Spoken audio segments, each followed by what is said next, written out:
that you can actually do, and very often it's like we can't really do anything. Hell, even that first game of Extreme Gaming, they had to absorb pressure most of the time until they got really strong from Heroic. This time around though, Team Zero definitely are not in that. They don't have that problem. They can play aggressively. They can be the ones setting the tempo, getting out on the map. So I like that. I like that a lot. But it does put a lot of pressure, because like you mentioned, Ponlo is playing the sniper. That means there's even more pressure on 7E. Like this mid lane is not allowed to go badly, and his rotations have to succeed throughout the game. Yeah, I think that's a big thing to touch on, right? Is this game really does kind of hinge on 7E being able to alleviate a bit of that pressure on the map. And if he's able to be active rather than reactive, then it just means that a lot of these ganks that are going to be coming out from Falcons, because we know that they like to play fast. We know that these guys have it in their arsenal to be able to play extremely quick. They can, play slow if they need to. They can choke you out. Like these guys have proven it time and time again that they are a very, very formidable force. So 7E needs to make sure that he's being the guy on the map to really put the pressure back on somebody like Skidder, who can't just sit back and farm at a nation's profit. All right, let's do our predictions before this fight breaks out. Total number of player death by 10 minutes. What do you think? It's going to be a decent amount. I think like 11 to 15. Okay, I can see that. Total number of trees by 30. This one's always a crapshoot. There's a nature's prophet in the game, so by 30 minutes, I'll put just before 300. Yeah. That's what I think too. There's an NP, there's a Pango. All right. And then total number of Roshan kills. So basically, how long do we think this game is going to be? We haven't had 3 all day today, have we? Yeah, 0 to 2. Yeah, I'm going 0 to 2. Yeah. I think 0 to 2. Alrighty. Predictions are done. Let us see what this game 1 brings us between Team Falcons, regarded as one of the best teams in the entire tournament, taking on the side of Team Zero. No bias for Ponlo, don't worry, guys. No. There's no bias in this one, guys. That's right. We had no bias in the first one. Maybe no bias, full stop. Big Stormhammer there from Snaking, though, to be able to protect Malrine, who has been doing a very good job as of late, being one of those players that is just... I feel like every single time that I watch Falcons just kind of own, it really has been off the back of Malrine kind of just being one of those players who is just absorbs so much when it comes to like eyeballs, and then just still outperforming basically everybody. So we'll see if he gets tested this TI about whether or not his potential hero pool is going to be stretched a little bit here. This mid lane matchup, it should be pretty fine for him, right? I don't think Earthbird can do anything to you in the laning phase. So I think it's definitely player dependent. With Pango against most melee heroes, I think it is all about outplaying and out CSing and getting towards those scary moments where you level 3, level 5, those power spikes get very strong for Pango. Right now he's doing really well for himself. 70 will have to recover quite a bit if he wants to be able to catch up to this Pangolier. How are things looking on the side lanes here? Down bottom, Erica just farming away. It's unfortunate that they don't really have kill threat on this side of the map, but they might have a little bit here if they can find Snaking in an awkward position and then hit him with that scatter shot coming in from Ponlo. Yeah, I think Snaking's probably going to have to misstep a little bit for them to get caught out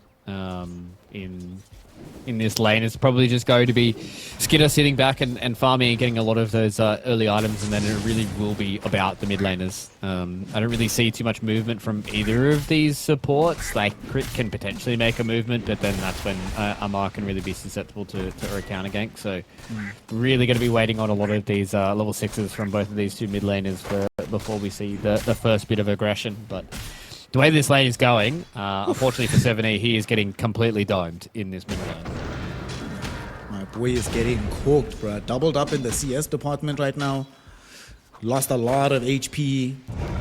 Malrine still has 2 charges left in the bottle. I mean, they'll both be able to replenish with water runes, but it certainly is this Pango that is putting in that work right now. And we already spoke about how tough this game will be for Team Zero if 7E has a bad start. And right now, this is one of those games at the moment where your team asks you how things are going. You're like, it's it's going, man. It's going. I haven't died yet, so that's a positive. But yeah, this is not looking good here for the Earth Spirit. And one of those things where Pangolier can be so oppressive in these melee matchups. So probably going to be looking towards a support rotation from Ponlo when he hits towards maybe around about that level 3, level 4 mark, maybe around the first power rune to try and at least save that up for 7E so he can make those rotations. Oh god, she's actually just going for him. 7E. He got dove underneath the tower. Malrine had the swashbuckle away, but 7E was legitimately close to losing his life there. Oof. Well, this is not all doom and gloom. You know why? Because you're mentioning 7E as a flashy player. Top lane, Ponlo, brought down by Skeeter and Snake King. First blood for this Nature's Prophet. Oh no. This is a problem. Yep.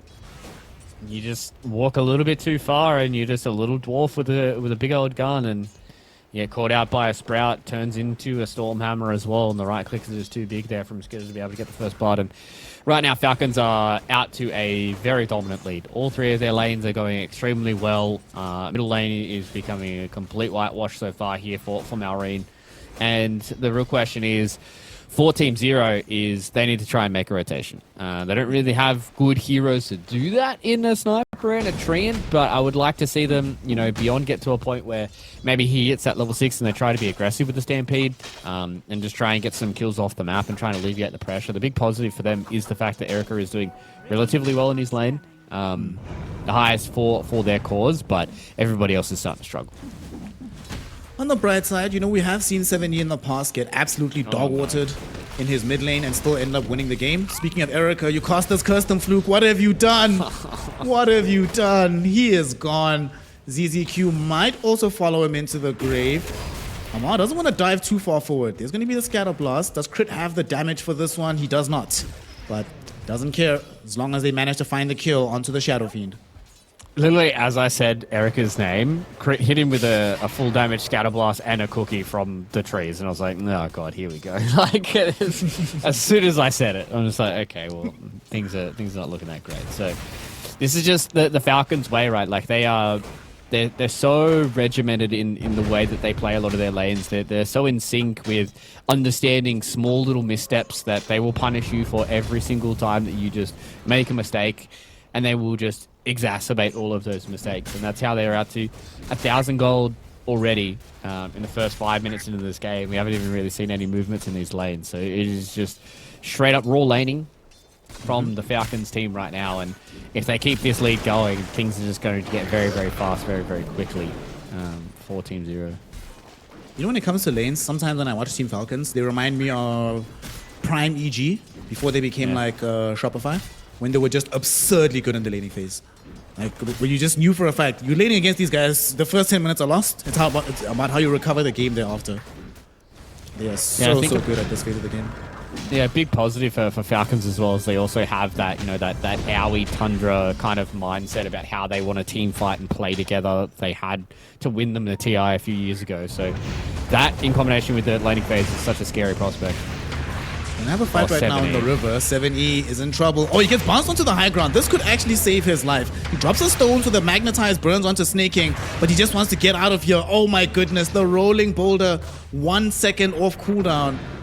Doesn't come back fast enough and he ends up dead. Now Malrine going up onto the high ground, finding Ponlo, who was given some living armor by ZZQ, but unfortunately it will not make the difference. 2 for 1. And the one that you kill is a 5, and you have to sacrifice your mid laner to do it.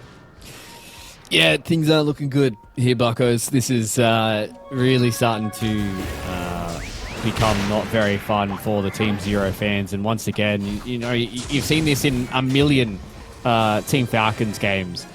They get to a point where Malrine is very scary. They bring both supports to his lane. They leave Skitter and Amar on their side lanes. They've already won those side lanes. They play through Malrine. Anytime somebody comes anywhere near them, they kill them, they fall back, they stack a camp, they get more gold, and they just continue to build this lead. And it's just like this very robotic, I don't want to say robotic way of playing Dota, because watching Team Falcons play is actually really, really interesting. But it's just the way that they consistently do this to every team on the planet. It's just like, when are these guys going to stop doing this to everybody, right? Like, you would think, oh, they're just a patch team. This is just how the patch is. No, they do this every patch to everybody. The way you're describing it makes Dota sound so easy. Like, oh, just do those things in that order, and then you just win the game, man. I don't know what your problem is. Oh yeah, it's just super straightforward, just winning every single lane and then being able to make the rotation perfectly at every power rune, getting 2 kills off the back of it. And yeah. Bro, why isn't your mid It's laner simple. doubling up his CS on his opponent every game? You know, it's not that hard, bro. Yeah, it's pretty simple, man. Just hit more creeps than he does. Yeah. Easy mode. I've sold it, guys. Hold up. I'm just gonna send a message to the rest of the teams in the tournament. Just hit more creeps than Team Falcons. They will lose. Smile. There we go. Well, Falcons do throw them a bone a little bit. Crit caught in no man's land. Gives up the kill to Erica. So that's going to feel good for him. And they do have a little bit of time where I think the priority now is doing what they're doing now. Catch up the farm and the levels onto 7E. He is just way too far behind. He's 2,000 net worth behind Malrine before even 10 minutes into the game. That is insane how much he was worked in this lane. Yeah, it didn't help that the rotation that they made for the power rune just didn't work out. And now Malrine, he's up and ready. His first rotation from him. He goes bottom. Rolling Thunder connects onto the SF in the worst position possible. Fluke getting bounced around. Will get killed off. It's a killing spree for Malrine right now. And man, that is an excellent way to come back and make. And they're not done just yet. They brought Skeeter in. The power of this Nature's Prophet. They should be able to put pressure onto this tier 1 tower. They want it gone and they want it now. Yeah, they just didn't get the vision there of ZZQ, and this is exactly what Team Falcons do. They understand that the SF is in a very vulnerable spot, and they just don't really have good ways of getting him out of dodge. Yeah, they've got Stampede on Beyond, but Stampede doesn't really help when you're getting knocked around by the Rolling Thunder, and they take that first tier 1 tower. There's going to be a little bit of a response here from Team Zero, but can they catch anyone? This is the problem. They've got a decent amount of good vision, but ZZQ's in an awkward spot. They roll forward. It actually catches Amar on the back end. They throw out the Magnetize as well. Requiem will push Amar back, but he threw out the Doom. So even though he dies, he ensures that the Earth Spirit goes with him. Fight not over just yet. Crit throwing in some kisses. They have to get the hell out of dodge here. The Stampede getting popped to create the space and vision for them. So it's a 2-for-1 trade. Yet again, they have to sacrifice the life of 7E. But this time around, they get Amar. Sadly, though, they still end up losing the tower. So on net, it is still a loss for Team Zero. Yeah, they got a decent amount of gold out of it, which is a bit of a positive for them. They made that little play when there was no Rolling Thunder, but the fortunate thing for Pangolier players and all the enjoyers out there is it's still, for some reason, only 90 seconds. I feel like this, I don't know. I'm a big Pango hater at this point. I feel like Pango has been just good for so long. Oh no. That we kind of just need to just remove Rolling Thunder, guys. Just get rid of it. He's had his time. No, Beyond. Maybe they get the kill. He's been chased around and they will kill him, but Skeeter looks like he's going to die for this one. 7E will definitely take it.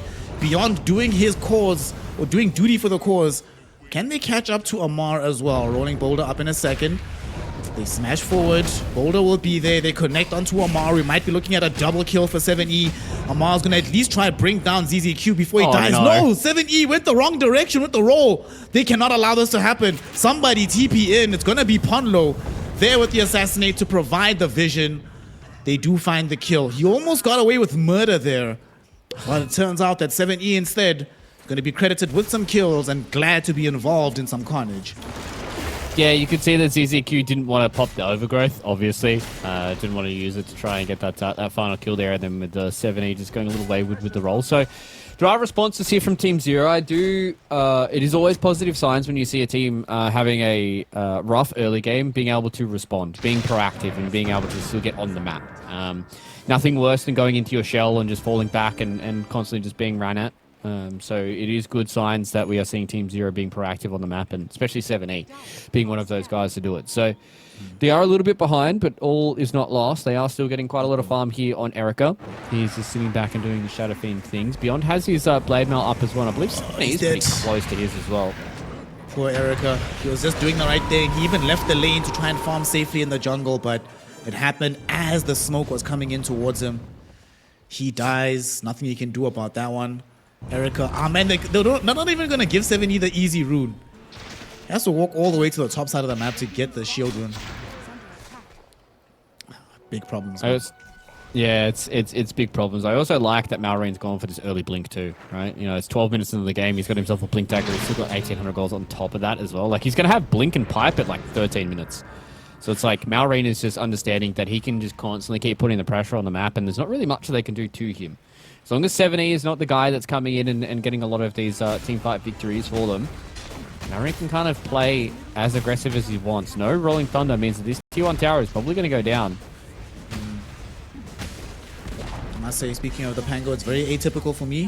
When there's a game that has Nature's Prophet, Shadow Fiend, and Doom, but Pango is the one with the most net worth at this stage of the game. Wow. Just goes to show, you know, how strong he has been in that laning phase, and then also being able to transition that good laning phase into a very strong mid game as well. So Maori definitely have a good start here, but I really like the division coming in from both these two teams. You can see kind of the idea behind how they want to play. Falcons, they want to play a little bit deeper, try and catch out this Shadow Fiend, whereas the other side, Team Zero, they want to play on the opposite side of the map. They want to try and make sure that they are getting some of these towers and trying to give Shadow Fiend as much space as they possibly can until Erica can get to that point where he is scary in these team fights. Probably up to the point where he gets BKB. Good things are incoming for the side of Team Zero. Beyond is not that far away from having his Blink Dagger. We have the Solar Crest finish for Ponlo.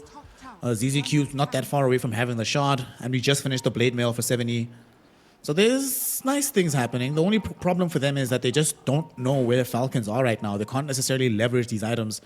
Looks like they're thinking about smoking, but they will not, because nobody has a smoke on them. They're probably just get waiting back to the mid lane.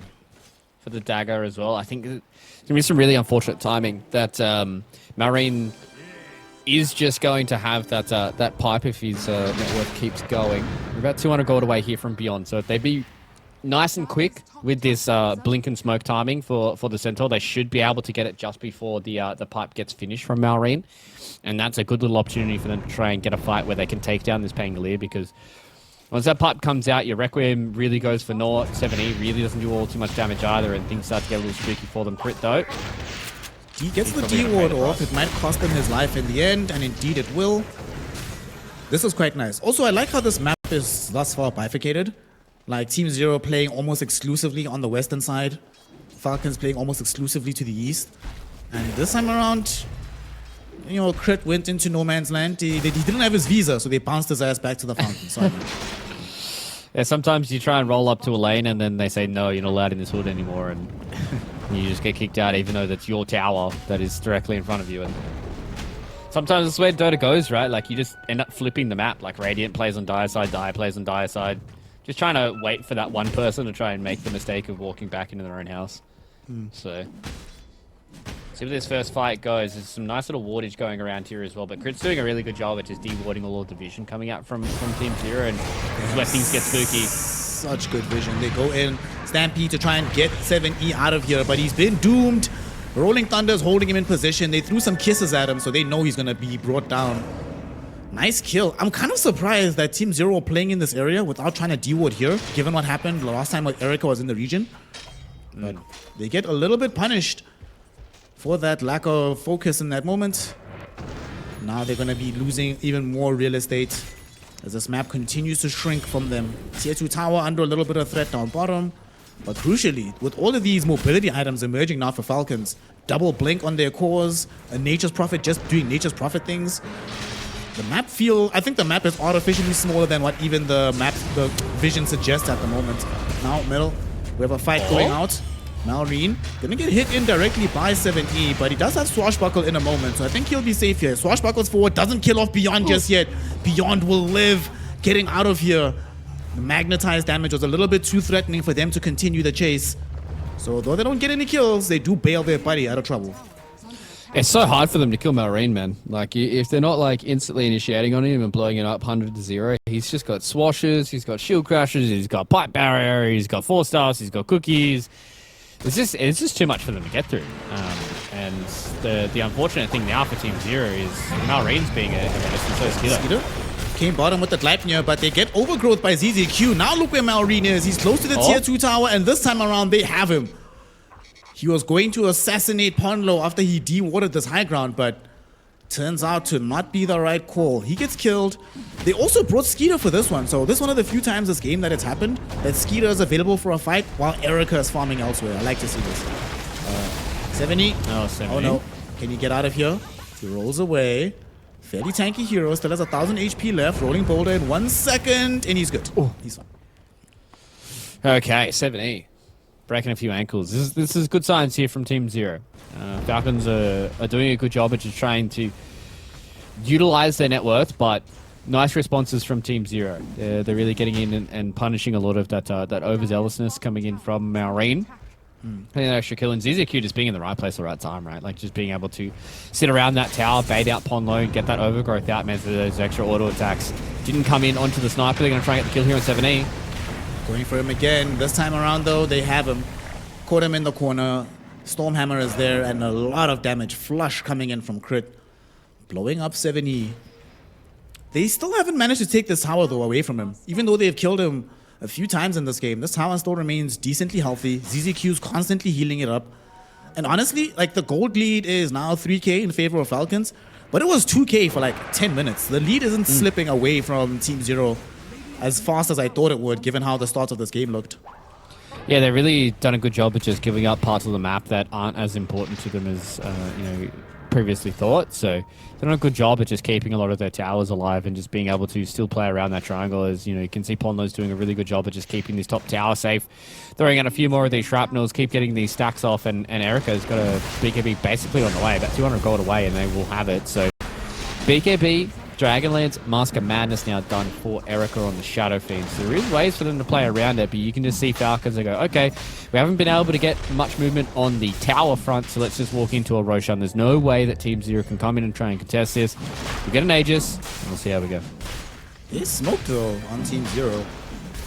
5 hero smoke, they're coming in, and we've already seen in previous series that you can lose the Aegis and win the fight. And this is not the fastest Aegis in the world. This is taking a while. They might even be giving up on it. Falcons, okay, they are committing, but they clearly do not look super confident about all of this. Snaking will break some of the smoke, so he's going to get caught out. They should be able to kill him off quite quickly. Amar, Skeeter does manage to pick up the Aegis, and now Malreen in the pit with the Rolling Thunder, holding him in place. But look at Erica from outside the pit, just laying in the damage. They've already taken one life away from Skeeter. Amar with his BKB needs to flee a hell away from here. And they are still chasing this Radiant lineup. They've got some mobility. It's Erica, baby. He comes in, rolls up onto Amar, kills him off. So that's a Doom gone. The Aegis already taken away. And looks like Team Zero demonstrating yet again that they will not give up, that this game is not over. Erica still has a massive role to play. Yeah, I mean, the damage, just being able to stand outside of the pit and throw those right clicks in, Aegis does not matter. Skitter goes down early on, and you could just see that it was all panic stations there for Team Falcons.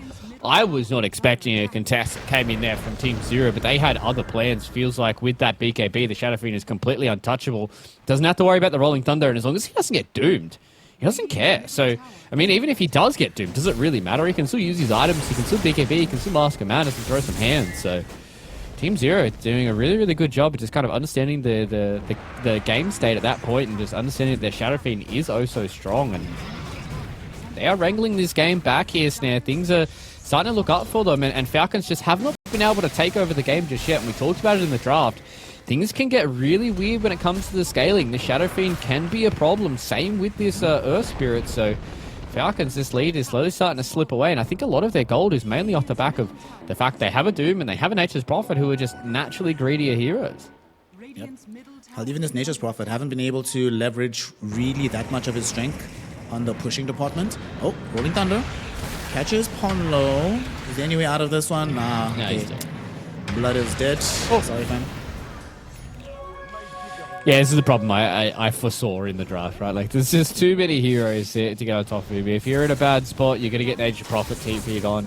Until he has the grenade, the concussive grenade, that could help him quite a lot. You can break some ankles when it comes to the Pangolier. You can try and juke and drive him up and down some high grounds and stuff, but until then, unfortunately for Ponlo, he is just going to be a dude who's going to walk around and get seen by some of the cores on Falcons, and they will say that he dies. 7E, how far are we from his BKB? Oh, it's flying out right now. This is the power spike. Dual BKB on 2 of your cores. The other one has the Blink Blade Mail. Not that far away from the pipe, so maybe you wait to finish the pipe first, and then that's your like a really big spike in this game. And indeed, the pipe is finished on Beyond. Yep. Yeah. I was going to say, I was just going to check it and see how long that was going to be. But yeah, this is a big timing now for Team Zero, right? Their Shadow Fiend has the Chrysalis done. He's getting close towards the Daedalus. They still haven't lost their T1 tower in the top lane. Got a lot of damage that's starting to come out here. They've got the drums completed as well on the Ponlo, so they've got a lot of these auras that can really back up the Shadow Fiend. And Gonna get close before ZZQ gets that Blink Dagger, but Blink Dagger on the tree is going to be pretty scary in these fights after the shard as well. So Team Zero, they're starting to get to this point, whereas for the side of Team Falcons, we really haven't seen much out of Skidder, right? Like, he's got a BKB, he's got this Gluttony, he's got another item flowing to him. It's just a fluffy hat. So Snatch's Prophet just really hasn't taken over the game. Like, we haven't seen from what we expected. Maybe just with how fast Malrine was playing, Skidder kind of got the agency to just farm, but haven't really seen the presence from the Nature's Prophet. On the bright side, now that he is this farmed up, there is a not insubstantial amount of right-click damage available for him. And looks like he wants to also build into a Hurricane Pike at some point too. The Skeeter does have a lot of time to let his influence be known. The main problem he has to worry about still though is that Erica, if it's even farm between Erica and Skeeter, Erica wins that fight like 100 times out of 100. So he needs to outfarm him, and now they're going for crit. 7E kicks him back towards the rest of the team. Not that much damage so far, but eventually they slowly chunk away through the Snapfire, killing him off. And now that she's dead, the path potentially lays open to put some pressure onto the tier 2 tower in the mid lane. Looks like they're going to try and fight it though. They are pump faking the Rolling Thunder. Amar and the gang holding off on his right hand side. This is going to be an interesting fight. Oh, BKB comes out from the Shadow Fiend. Look at the damage on Amar with this Daedalus from the Shadow Fiend. Snake King also needs to get the hell out of here. Malrine just wants to try and close down the SF. Hits him with the stun just as the BKB expires. But they have already lost 2, and now 7E goes back in with the Magnetize going on to multiple heroes. Skeeter's BKB is finished. Skeeter's life is gone. He is down for the count. Malrine gets rolled into. He's also going to get magnetized down. Ponlo credited with that kill.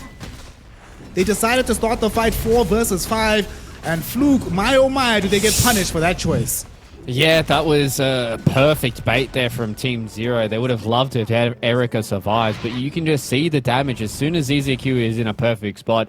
This is probably one of the best trained protector performances I've seen in a very, very long time. I think ZZQ has been playing magnificently this game. Always in the right position to get a lot of these big overgrowths off to kind of save the SF, but also give him enough of this space that he can start to throw out the right clicks, right? You saw the amount of damage that he threw onto the Sven. He just had to completely run away. All the damage that was going in onto Amara as well, and they just had to overcommit for the other cores. And as soon as you put all this emphasis onto the Shadow Fiend, we saw exactly what happens with the Centaur as well as the Earthspit, right? They've got plenty of damage on their other cores to continue these fights.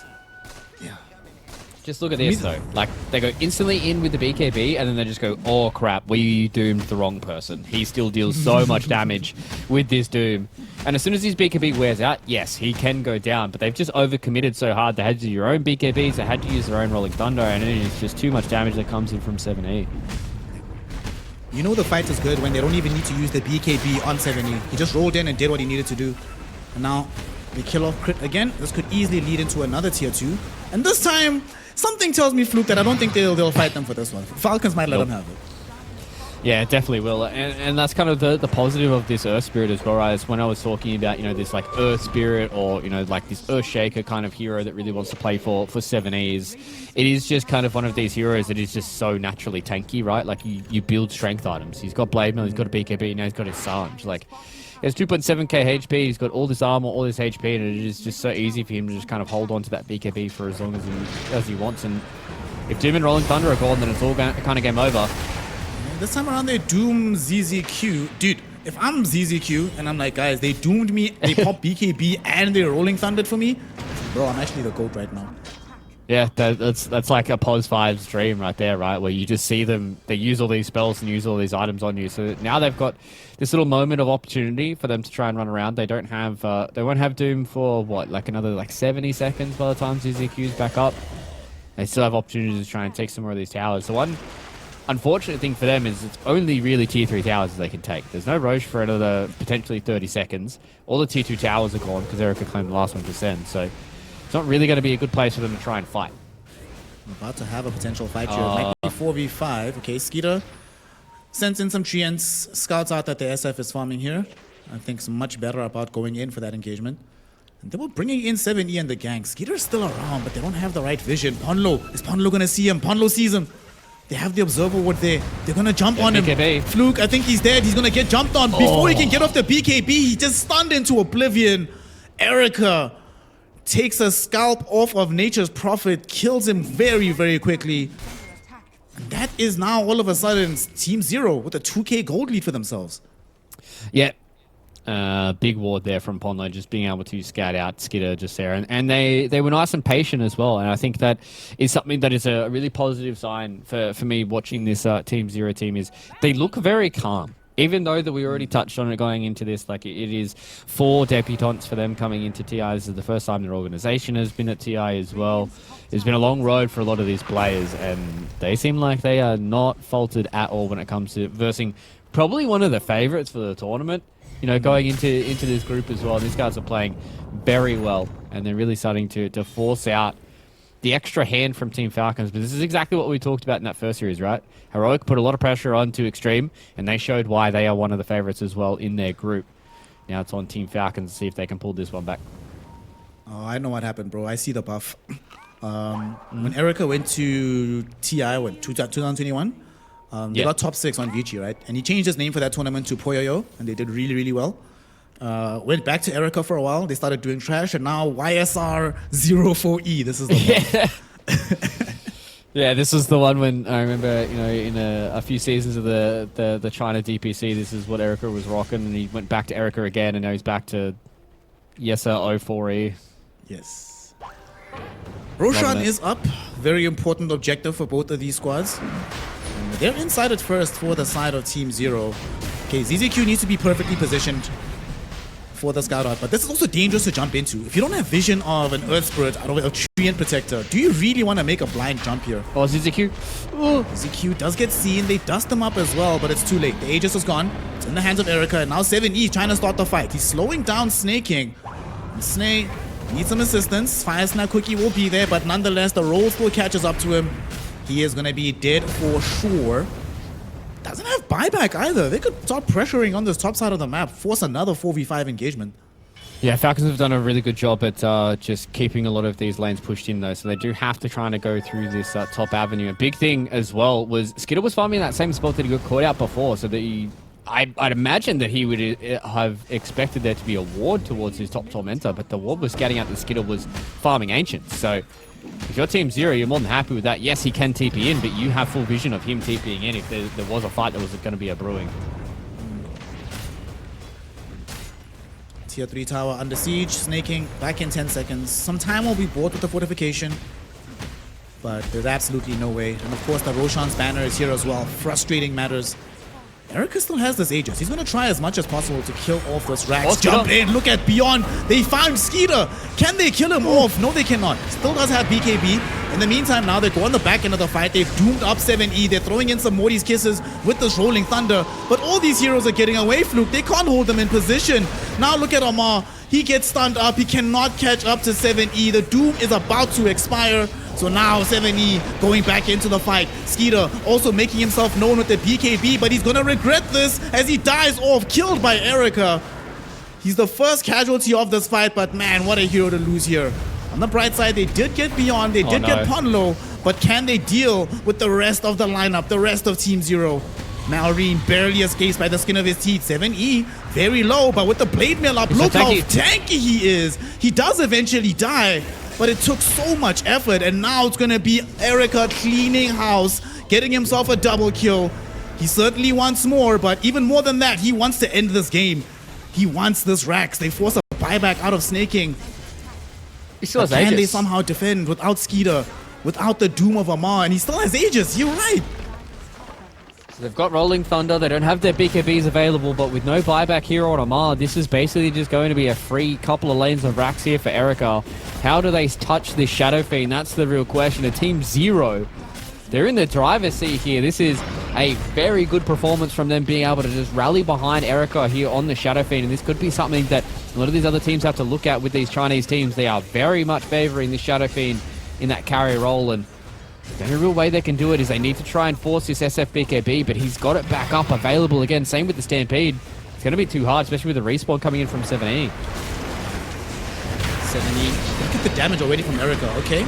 Standing his ground, still has the BKB, not activated just yet. Happy to just put some pressure onto these heroes.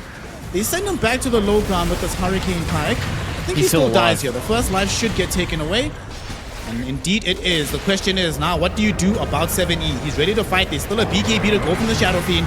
Malreen on the high ground. They're trying to chase down Beyond. He pops in the Stampede. In the meantime, Erica, he's just sitting and delivering in the backline. Oh Look at my ZZQ. Overgrowth on the 3 heroes. The cleanup crew is 7E and Erica. And they just call it. This fight is too much. The power of SF is too much. With a triple kill, give this man an ultra, if you will, as GG has been called, and Team Zero have defeated Falcons for Game 1.